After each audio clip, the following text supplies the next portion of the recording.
Pagsulod sang presensya sang terorista nga grupo sa syudad sang Iloilo, wala sang kamatauran suno sa kapulisan. Mga mensahe sang pagpamahog na nagalapta sa SMS kag social media, isa lamang ka fake news. Police Regional Office 6 nagapanawagan sang kooperasyon sa publiko nga untatan na ang pagpalapta sang sala nga impormasyon. Sa dugang nga detalye, makaupod naton live si Zen Kilantang. Zen? Sada Kate Adrian ginakabig sa mga otoridad nga pagpatalang ang paglapta sa mga pagpamahog sa syudad sang Iloilo, ilabi na nga may mga palaabuton nga mga dalagko nga aktibidad ang syudad. Madamo nga mga pamahog ang nagalapta subong pinaagi sa SMS kag social media nga may presensya sang terorista nga grupo nga nakasulod sa syudad kag may palukpan nga bomba sa mall kag simbahan. Ini naman ang wala sang kamatuoran. Sunod sa Police Regional Office 6, wala sang may na-monitor sila nga pamahog. Apang wala naman nagahatag sang kumpiyansa ang kapulisan sa pagbantay sa mga lugar nga masami ginapadulungan sa mga tao kasubong sang shopping mall kag simbahan. The plan of ISIS to attack parts of the city, all of these are fake news, no? Tanan ni siya nga mga information nga ni ginhatag na naton sa aton nga Regional Intelligence Division, and they have said nga ang iban gin recycle lang ni siya nga issue nga every time may bombing gani gagwa na siya, no? Dugang panimalong ginasakyan lang sa mga tao ang ini nga isyu kasunod sang pagpambomba sa Hulusulu.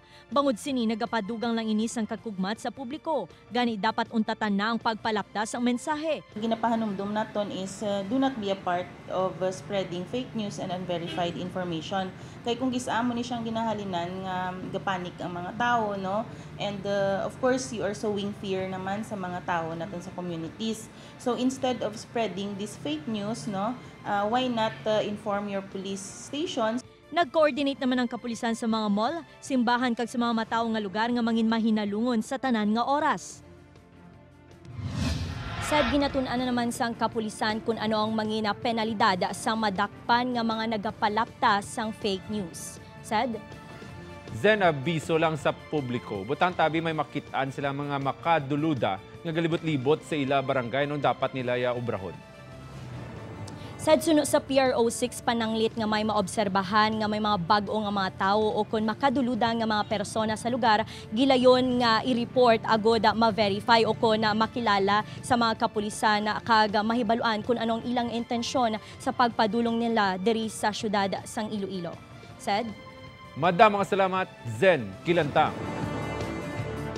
200 tanan ka mga police personnel iga-deploy nga magabantay sa selebrasyon sang Haro Fiesta.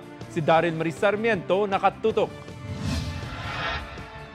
Nakigangot ng Iloilo City Police Office sa Archdiocese of Haro na tuhoy sa seguridad nga ila sinipag-obrahon sa palaabuton nga kapiestahan sa Haro. 200 tanan ka mga kapulisan ang igaplastar sa Haro Plaza kag Haro Cathedral. Mayaraman sa mga standby post nga igabutang sa mga strategic areas agud magserbe bilang bantay sa seguridad sang publiko kag police assistance. Iga-implementar man ang istrikto nga frisking bilang kabahin sang security measures sang otoridad. So instead of preparing 100%, we will give 200% preparation. Naka-alerto man ang Explosive Ordnance Division nga magadalaman sang K9 units agud mag-inspeksyon sa mga dalasang magatambong sa balaan nga misa kag sa mga nagalabay sa dalan.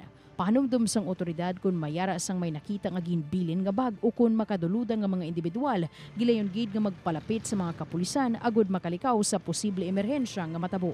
Advice namin sa public no, na wag lang talaga nila galawin pag nakakita sila ng mga tinatawag na anyo sa lightings.